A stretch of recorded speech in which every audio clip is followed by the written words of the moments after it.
Nagsisimula ang manhwa sa isang maulan na gabi habang nakikita natin ang isang kamay ng isang lalaki na nasa lupa at isang babae na may espada na nakabaon sa dibdib ng lalaki. Sinasabi niya sa babae na paikutin ito kung nais niyang patayin siya nito. Tinitingnan niya ang babae sa mata at nagkatagpo sila ng titig.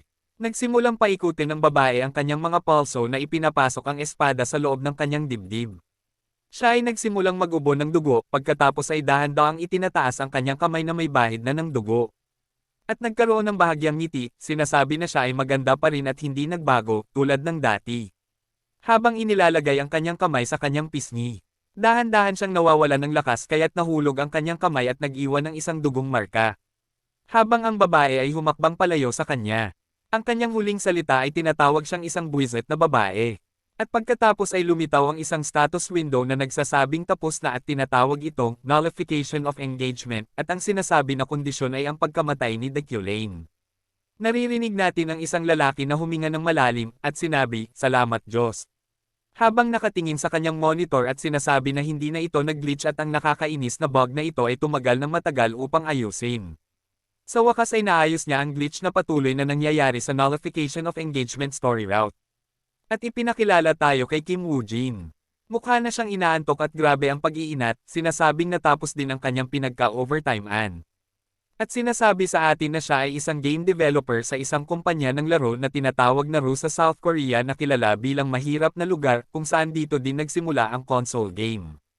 Dumating sila mula sa wala at naglabas ng hit pagkatapos ng hit, kaya't ang kumpanya ay naging popular sa buong mundo. Ang kanyang Giant Game Test ngayon ay ang pinakabagong AAA game ng RO, isang laro na nagkakahalaga ng lahat ng kanilang kayamanan. Sa madaling salita, nakasalalay ang kumpanya kung hindi maganda ang maging takbo ng laro. Ang pangunahing bentahe ng laro ay kung paano nagbabago ang kwento at hirap batay sa mga desisyon ng manlalaro. Kaya kahit na ito ay isang single-player na laro, mayroon itong isang komplikadong kwento na nakasentro sa mga pinangalan ng mga karakter na nilikha gamit ang matalinong AI. Ang bagong approach na ito sa mga single-player games ay naging focus ng buong mundo at maraming mga job skills na maaari mong pagpilian, kabilang ang mga hindi karaniwang nakikita tulad ng Hari, Noble, Devil Hunter, at iba pa. Pwedeng maging anuman ang manlalaro sa loob ng laro na nangangahulugang habang ang laro ay sikat, ang kumpanya at tatabo ng mapaking pera. Ngunit may kasamang panganib ang pagkapaldo nila, kung mabaygo ang laro, tapos na ang kumpanya. Pagkatapos ipakita ang impormasyon ng karakter na si Deculain, magsisimula siyang magpaliwanag kung bakit siya nagtatrabaho ng magdamag sa loob ng mga buwan. Lahat ito ay dahil sa isang pahirap na siya ang main na karakter sa isang episode na pagkamatay ni Deculain na sa wakas ay nakita at naalis na ang mga pinanggagalingan ng bugs dito. Ang pangalan niya ay Deculain von Grahan Yaukline at siya ay isang kontrabida na pagdadaanan ng mga manlalaro sa game na ito. Dahil siya ay isa sa pangunahing kalaban na may maraming pwedeng daan para masangkot siya. Maraming mga bugs at glitches na kailangang ayusin, ngunit ngayon, sa wakas ay nagtagumpay na sa pagtapos sa kanya ng walang anumang problema. Ang dahilan ng kanyang kamatayan ngayon ay dahil pinatay siya ng kanyang sariling fiancé, tama lang ito dahil nagdulot siya ng maraming problema sa buong episode.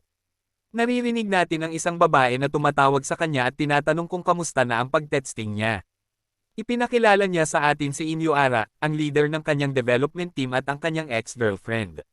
Sila ay magkasama ng 7 taon at may maraming masayang alaala sa buong kanilang relasyon, ngunit hindi ito palaging masaya dahil si Inyo ay isang workaholic at siya naman ay gusto lang magpahinga, ngunit ang nais ni Inyo sa kanya ay mag-improve at nagbigay sa kanya ng trabaho at nag-push sa kanya na magtrabaho para mas maging maayos ang kanyang katayuan. Ngunit sa kalaunan, naghiwalay sila. Hindi pa rin niya nagawang magbago kahit na anong pagsisikap ni Inyo. Sinasabi ni Inyo na narinig niyang nahihirapan siya dahil sa mga bugs at natutuwa siya na nakayanan niyang malampasan ito. Ipinaliwanag naman ni Woojin na 6 na buwan na ang nakalipas mula nang sila ay naghiwalay. At narinig niyang may bago na si Inyo. Sinasabi din niya na mukhang maganda naman ang takbo ng relasyon nila. Nagulat naman si Inyo dahil sa mabilis kumalat ang mga chismis sa kumpanya. Sabay sagot niya na, tingin ko, maayos naman. Naiinis naman si Woojin na marinig na maayos sila ng bago niyang boyfriend. At may halong kaplastikan niyang sinabi na sana sa kasalan ang ending nila ng bago niya. Di naman pinatapos magsalita si Woojin at sinabihan siya ni Inyo na tama na ang kwentuhan at mag-focus na lamang sa pag-aayos ng bugs. Pagkatapos ay sinabi din ni Inyo na sinabi ng writer na binago nila ang setting at gusto nilang baguhin ang ilang mga character models. Pareklamo namang sagot ni Woojin na halos araw-araw na ang pagbabago sa karakter. Pagdating sa mga karakter, naiisip niya kung mid-boss ba talaga si Deculayan dahil maaari siyang patayin ng mga manlalaro kung swerte sila.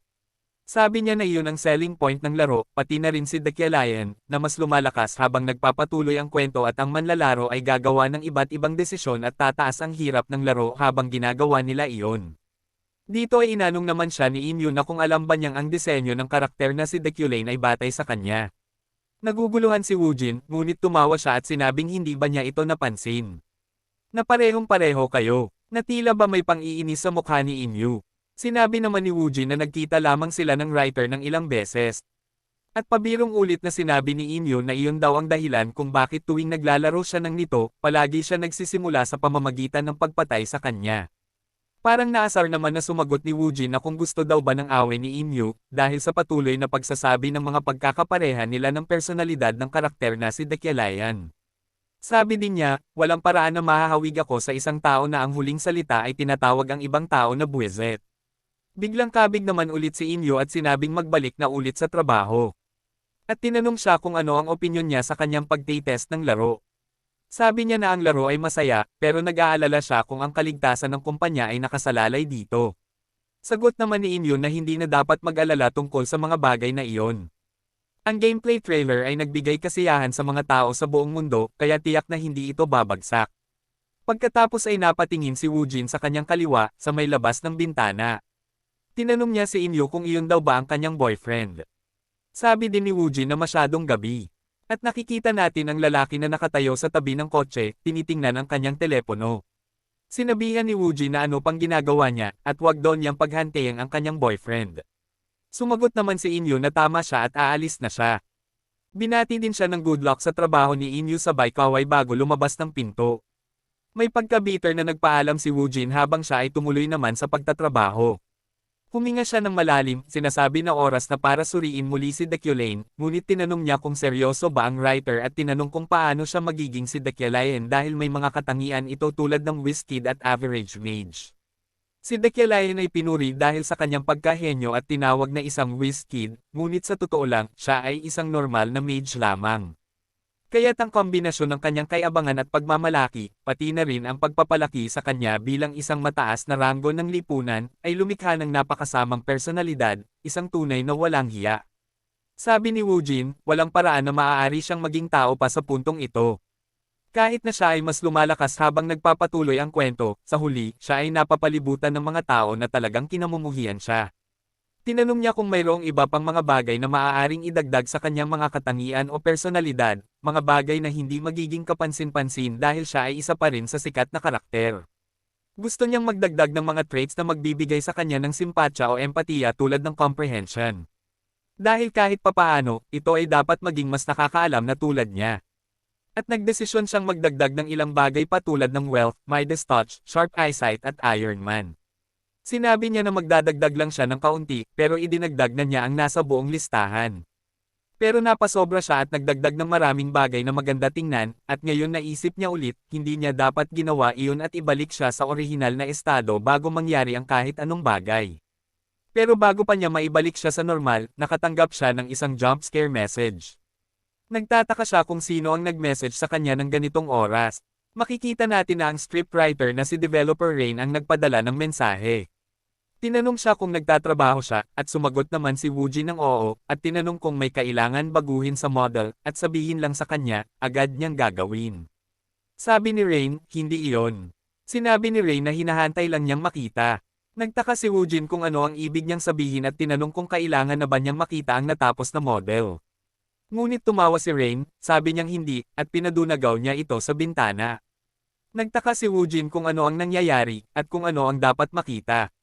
Nagtataka si Woojin dahil may malaking butas sa langit na may kidlat na dumadaloy sa paligid. Nagulat si Woojin habang nagsisimulang mag-flash ng malupit ang kidlat. Tinatanong niya kung ano iyon at bakit may butas sa langit. Habang ang kidlat ay bumabagsak, ay nagsimulang mawala ang kanyang kamalayan. Dumaan siya sa matinding sakit at nagtaka kung nasaan siya at kung ano ang mga nakikita niya. Narinig natin ang isang lalaki na nagsasabing, tandaan mo, bata, kailangan mong laging mag-ingat, si Deculayan ay hindi basta-bastang tao. Maaaring mahirapan siya ngayon, ngunit maaari siyang bumangon muli anumang oras dahil siya ay nagbabalance lang sa kanyang sariling mga stats bilang isang kasuklam-suklam na kalaban. Pagkatapos, narinig natin ang isang tao na sumisigaw na pinapag-ising siya, sinasabing, "The Q-Lane, bumangon ka agad." Binuksan niya ang kanyang mata at tinanong ng isang babae, "Gaano pa katagal ka matutulog, at tinatawag mo pa ring sarili mong tao?" Narinig natin ang boses ni Woojin na nagsasabing, "Nakikita ko." At ilang araw na mula nang maposes niya ang katawan na ito, pero parang panaginip pa rin sa kanya. Tinanong siya ng babae, "Gaano ka pa katagal magkukulong ng dahil sa isang babae? Iniisip mo ba na sinusira mo ang pangalan ng pamilya natin?" Inihagis ng babae ang ilang mga papel sa sahig at nagsabi na, "Kung ayaw mong matanggal sa posisyon ng propesor na sobrang gusto mo, magtrabaho ka." Sinabi ni Woojin, isang linggo na ang nakalipas, ang gabi ay biglang nagkaroon ng kakaibang phenomenon, at nagising ako sa isang hindi pamilyar na lugar, sa loob ng isang hindi pamilyar na katawan. Hanggang sa natukoy ko, nandito ako sa laro na aking binubuo, at ang pamilyar na tanawin ay nagpatibay ng aking hinala.